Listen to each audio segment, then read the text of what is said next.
अस्सलाम वालेकुम। दोस्तों, कहते हैं महमूद गज़नवी का दौर था।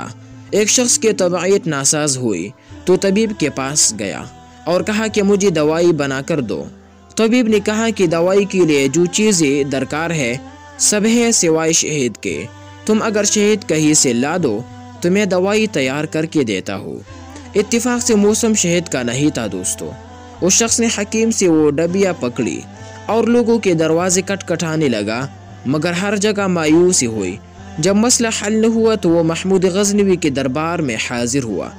कहते हैं वहाँ अयाज ने दरवाज़ा खोला और दस्तक देने वाले की फरियाद सुनी।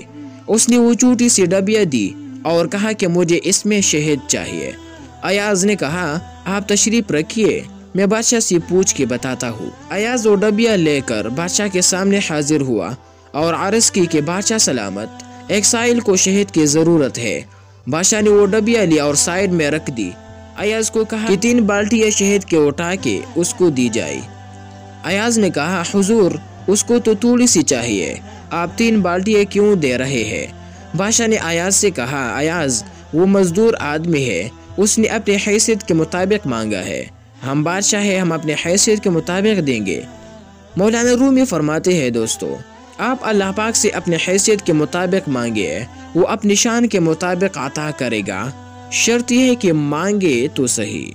हम भी आजकल हर छोटी बड़ी बातें लेकर लोगों के सामने रोना शुरू कर देते हैं कि फलां परेशानी है, बीमारी ही नहीं जाती, या ये कि कर्जा ही नहीं उतरता, और बहुत सारी परेशानियां हैं जो हम उन लोगों से कहते फिरते हैं जिन्होंने आगे से अपनी ही परेशानियां गिनवानी होती है।